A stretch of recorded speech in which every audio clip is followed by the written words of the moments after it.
नमस्कार, मी सपना दांडगे. गर्जना मराठी न्यूज चॅनलमध्ये आपले हार्दिक स्वागत आहे. आज आपण पाहणार आहोत आजच्या विशेष घडामोडी. दिल्ली में जंतर मंतर पर लाखों लोगों का मोर्चा लेकर गया। उसके बाद ईवीएम मशीन के घोटाले से चुनाव जीता जा रहा है। ये सारे देश के लोगों का इश्यू हो गया। आज नेशनल इश्यू ईवीएम हो गया है। बेरोजगारी नेशनल इश्यू नहीं है, नेशनल इश्यू ईवीएम है। लोगों ने पूछा, अरे ऐसे कैसे? बेरोजगारी बड़ा इश्यू है, गरीबी बड़ा इश्यू है, महंगाई बड़ा इश्यू है। ईवीएम है कैसे? अरे तुमको जीतने देगा तो बेरोजगारी है, हरवा देगा तो बेरोजगारी गायब हो जाएगी कि नहीं? मान लो मोदी जीत गया तो बोलेगा, अरे अगर बेरोजगारी होती तो मैं जीत जाता क्या है? मैं अगर जीता हूं इसका मतलब समझते हो बेरोजगारी नहीं है, खत्म हो जाएगी। बेरोजगारी जो है वो भी खत्म हो जाएगी। तो एक तरह का ये सारा तरीका उन लोगों के द्वारा डेवलप किया जा रहा है। इसको बदलना होगा। इसको बदलने के लिए क्या करना होगा? इसको बदलने के लिए हम लोगों के सामने ईवीएम फोड़ने के अलावा कोई विकल्प नहीं है। ईवीएम फोड़ना पड़ेगा। अब आप लोगों ने तालियां बजाई, इसका मतलब कम से कम ताली बजाने वाले तो फोड़ने वाले ही है। मगर मैं आपको कहना चाहता हूं कि मैं जब तक नहीं बोलूंगा तब तक नहीं फोड़ने का। जब आप बोलेंगे, अरे मिजोरम साहब ने तो बोल दिया था, ध्यान रखने का। मैं जब तक बोलूंगा नहीं तब तक नहीं फोड़ने का, बोलूंगा तो ही फोड़ने का। तो हम लोग अब क्या करें? अब अगर नहीं फोड़ना है तो अब क्या करें? चुनाव तो हो सकता है अप्रैल में, मई में, और जाएगा तो अब क्या करें? तो अब फोड़ने वाली कमिटियां बनाओ। संग्रामपूर तालुक्यातील वरडबकाल येथील जो लोकतंत्र को बचाने का काम करेगी वो कमिटी बनाओ। जो देश को बचाने का काम करेगी वो कमिटी बनाओ। जो संविधान को बचाने का काम करेगी वो करो। आमदार संजय जो लोग संविधान को बचाना चाहते हैं, फटका बसे, क्योंकि मैं जहां भी जाता हूं वर्गात मात्र संविधान खतरे में, संविधान खतरे में। मैं कहता हूं भाई वोट खतरे में है। वोट नहीं बचा पाओगे तो संविधान कहां बचेगा? वोट बचेगा तो बीजेपी बदल जाएगी, वोट नहीं बचेगा तो बीजेपी आ जाएगी। इसका मतलब पहले वोट को बचाना पड़ेगा। वोट को बचाओगे तो संविधान बचा सकते हो। तो वोट को बचाने के लिए क्या करना होगा? ये है सवाल। वोट को बचाने के लिए ईवीएम फोड़ना होगा। और ईवीएम फोड़ने के लिए 12 लाख से लेकर 15 लाख बूथ रहने वाले हैं ये लोकसभा चुनाव में। 12 से लेकर 15, तो हम मानकर चलते 15 लाख बूथ है। तो 15 लाख बूथ में 15 लाख कमेटियां बनानी होगी। और 15 लाख बूथ में 3 लोगों की कमेटी, बहुत ज्यादा नहीं, एक बूथ में 3 लोगों की कमेटी। अगर आप 3 लोगों की कमेटी बनाते हो तो आप बोलेंगे भाई एक ही आदमी, एक ही मशीन, 3 गाय के लिए। अरे एक मशीन फोड़ने के बाद चुनाव आयोग ने दूसरी मशीन लगा दिया तो दूसरी भी फोड़ना पड़ेगा, क्योंकि वो उनके पास, चुनाव आयोग के पास मेरा फोड़ने का मैसेज चला गया। दूसरे दिन मेरा जो फोड़ने का पेज था उसमें उन्होंने लेटर लगा दिया कि ईवीएम में कोई गड़बड़ी नहीं है। मैंने जो फोड़ने वाला पेज पर लिखा तो उसने, चुनाव आयोग ने मेरे पेज के नीचे कि ईवीएम में कोई गड़बड़ी नहीं है ऐसा लिखा। इसके मुझे पता चला कि मेरा फोड़ने का मैसेज चुनाव आयोग को मालूम हो गया। बस मैं यही चाहता था कि मालूम हो जाए। तो चुनाव आयोग को फोड़ने का मैसेज चला गया कि हम फोड़ने वाले हैं। अब 15 लाख का मैसेज भेजना है। 15 लाख लोगों की 3-3 लोगों की कमेटी, 2 आदमी 1 महिला। तो दो ही आदमी की जरूरत है, एक एडिशनल रखना पड़ता है, कभी आदमी बीमार पड़ जाता है, कुछ हो जाता है, तो इसलिए एक एडिशनल आदमी रखेंगे। 3 आदमी की कमेटी बनाओ, और ऐसा अगर मान लो 15 लाख बूथ पर आप मशीन फोड़ते हो, किसी के ऊपर भी एफआईआर नहीं होगा। 15 लाख लोग अगर मशीन फोड़ते हैं, किसी के ऊपर भी एफआईआर नहीं होगा। क्यों? देखो, फोड़ने की बात मैं कह रहा हूं, फोड़ने की बात मैं कह रहा हूं, तो मैं 31 जनवरी से कह रहा हूं, तो मेरे ऊपर अभी तक एफआईआर नहीं हुआ। मैंने पुलिस को कहा, अरे करो, मेरे के करो, एफआईआर करो, मेरे ऊपर एफआईआर करो, मैं कह रहा हूं करो। बोलते इससे तो आप हीरो बन जाएंगे। गांधी जी महान नहीं थे, वो जेल में जाते जाते ही महान हो गए। आपको भी अगर हम जेल में लेके गए तो आप भी महान हो जाएंगे।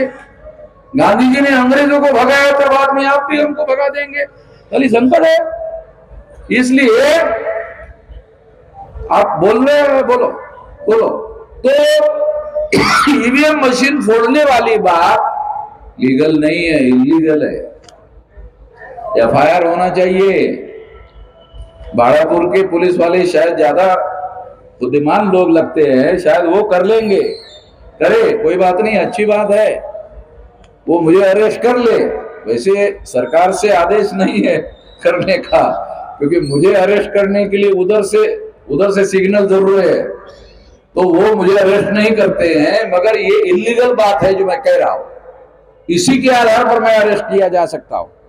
कहना ही गलत है। उद्यमान दांडगे संग्राम फिर भी कह रहा हूं, बुल्ढाना, वो कहना ही इलीगल है, फिर भी कह रहा हूं। क्यों? क्योंकि वो संविधान के विरोध में काम कर रहे, लोकतंत्र के विरोध में काम कर रहे, देश के विरोध में काम कर रहे। तो वो तो बहुत बड़ा काम कर रहे हैं, भयंकर काम कर रहे हैं। मैं तो ईवीएम फोड़ने की बात कर रहा हूं, वो तो देश के विरोध में षड्यंत्र कर रहे हैं। अगर वो देश के विरोध में कर रहे हैं तो देशद्रोह का काम कर रहे हैं। मैं कोई देशद्रोह का काम नहीं कर रहा हूं।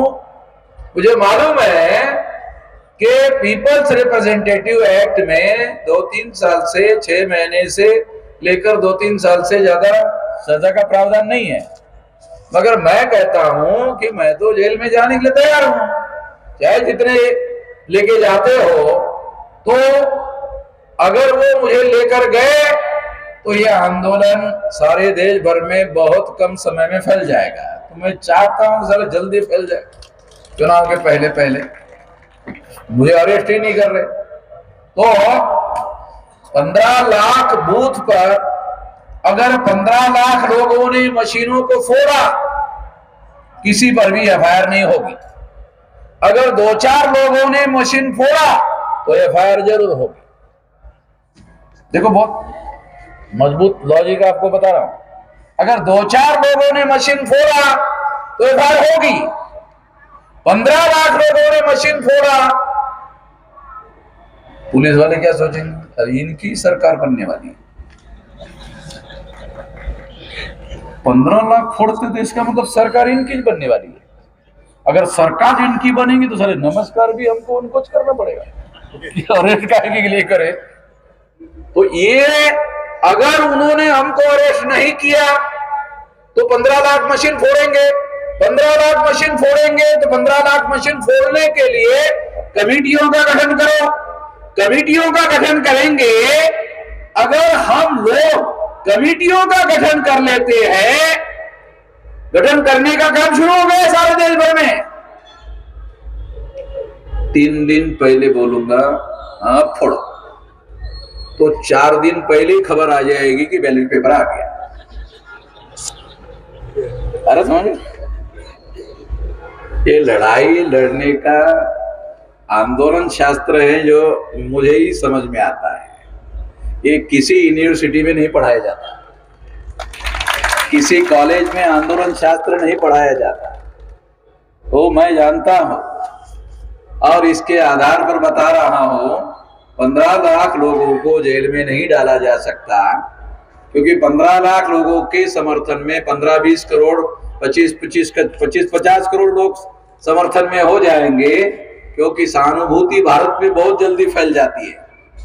तो इसलिए ये आंदोलन हम लोग आने वाले समय में मशीन जो फोड़ना है वो मैं 3 दिन पहले बोलूंगा, अभी फोड़ना नहीं है, अभी नहीं फोड़ने। आप बोले कब फोड़ने? अरे अभी नहीं फोड़ने का भाई, 3 दिन पहले बोलूंगा तब फोड़ने का। और तब तक क्या करने का? 15 लाख बूथ कमेटियों का गठन करने का। 15 लाख बूथ की कमेटियां अगर आप डिसाइड कर लेते हो तो ये 6.5 लाख गांव का राष्ट्रव्यापी जन आंदोलन हो जाएगा। और राष्ट्रव्यापी जन आंदोलन होने के बाद 9 अगस्त 1942 को गांधी जी ने अंग्रेजों को कहा था चले जाओ। ऐतिहासिक बात बता रहा हूं, हिस्टोरिकल। 9 अगस्त 1942 को गांधी जी ने अंग्रेजों को कहा था चले जाओ। उसके बाद अंग्रेजों को जाना पड़ा। तो हमारा 15 लाख कमेटियों का गठन होने के बाद ये आंदोलन जन आंदोलन हो जाएगा, राष्ट्रव्यापी हो जाएगा। मशीन जाती है तो भी फायदा, नहीं जाती है तो तुम लोग हुक्मरान हो जाओगे, दोनों स्थिति में। और ही लढाई आहे, या पद्धतीनं ही लढाई आपल्याला लढायची आहे। या लढाई करता तुम्ही सर्व लोकांनी आता इथून जाऊन बूथ कमिटी तयार करा, काही करायचं नाही, बूथ कमिटी तयार करा। बूथ कमिट्या तयार करण्याचं काम जरी तुम्ही सुरू केलं तर सिक्रेट रिपोर्ट भारत सरकारला जाईल की बाहेर वेगाने बूथ कमिट्या बनत आहेत देशभरामध्ये, तर निवडणुकी तारखेच्या अगोदरच 2-4 दिवस ईव्हीएम मशीन गायब होऊन जाईल। आखरी मुद्दा, बॅलेट पेपर छापण्यासाठी व्यक्ती कॅन्डिडेट म्हणून जेव्हा फॉर्म भरतो ना आणि तो जेव्हा क्लिअर होतो त्याच्यानंतर छपाईचा आदेश होतो। ईव्हीएम मशीन 6 महिन्यापूर्वी बनवावी लागतात, कळले का? और साहेब, ईव्हीएम मशीन 6 महिन्यापूर्वी बनवाव्या लागतात। बॅलेट पेपर मध्ये आखरी कॅन्डिडेट फॉर्म भरतो आणि तो क्लिअर होतो, त्याच्यानंतर ऑर्डर दिला जातो। त्यामुळे निवडणुकीमुळे बॅलेट पेपर मुळे कुठल्याच प्रकारची निवडणूक होण्याला अडचण येत नाही। ईव्हीएम हटवून जर निवडणूक आयोगाने बॅलेट पेपर आणले, कायद्यामध्ये बॅलेट पेपरची तरतूद कायमच आहे, कायद्यात सुद्धा कुठल्याही प्रकारचा बदल करण्याची आवश्यकता नाही। ते खोटं सांगू शकतात की आता पार्लमेंटचं सेशन समाप्त झालेलं आहे, त्यामुळे आता पार्लमेंटचं सेशन होणार नाही, कायदा करता येणार नाही। कायदा रेडीच आहे, कायदा रेडीच आहे, फक्त निवडणूक आयोगाने निर्णय घ्यायचा आहे ईव्हीएम वर निवडणुका घ्यायच्या की बॅलेट पेपरवर घ्यायच्या, तेव्हा हे त्यांनी ठरवायचं आहे। त्यांनी काही ठरवलं तर त्यांचा बंदोबस्त आम्ही लोक करू शकतो, ते करण्याची पद्धत आहे। गावामध्ये जाऊन बूथ लेवलवर कमिट्या बनवा, काही करू नका, बूथ कमिट्या बनवा बस। जर बूथ कमिट्या तुम्ही बनवल्या तर संपूर्ण देशामध्ये आपल्याला हे परिवर्तन घडवून आणता येते। ईव्हीएम मशीन फोडण्यापेक्षा सुद्धा जास्त मोठा कार्यक्रम कमिट्या बनवल्या, कारण ह्या कमिट्या तुम्हाला राज्यकर्ता बनवू शकतात। ईव्हीएम फोडल्याने तुम्ही राज्यकर्ता बनवू शकणार नाही, कमिट्या बनवण्याने तुम्ही राज्यकर्ता बनवू शकता। तेव्हा कमिट्या बनवणं हा सर्वात महत्वाचा मुद्दा आहे। हा मुद्दा जिवंत असेपर्यंतच कमिट्या बनणार, आणि हा मुद्दा निकालात निघाला तुम्ही आता काय कमिटीची काय म्हणणार तुम्ही? अरे काय कमिटी जरूरत आहे, झाले. राज्यकर्ता बनण्यासाठी कमिट्या पाहिजेत. केवळ ईव्हीएम हटवून आम्ही शांत बसणार नाही, चूप बसणार नाही. या देशाचा राज्यकर्ता बनवणं या देशातील बहुजन समाजाला, बहुजन समाज म्हणजे कोण? SC, ST, OBC, मायनॉरिटी, या सर्व बहुजन समाजाला या देशामध्ये राज्यकर्ता बनवण्यासाठी ही लढाई आहे. या लढाईमध्ये आपण साथ सहयोग आणि समर्थन कराल अशी अपेक्षा ठेवून मी माझं म्हणणं या ठिकाणी समाप्त करतो. आपण माझं म्हणणं शांतपणे ऐकून घेतलं त्याबद्दल धन्यवाद.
पत्रकार परिषद झाल्यानंतर बौद्ध जातीचे सरपंच सौ प्रतिभा विजय इंगळे महिलेने भाजपचे आमदार संजय कुटे यांनी भरसभेत केलेल्या महिलेचा अपमान विरोधात पोलिसात तक्रार नोंदवली आहे. गर्जना मराठी न्यूज करिता उदयभान दांडगे, बुलढाणा, संग्रामपूर.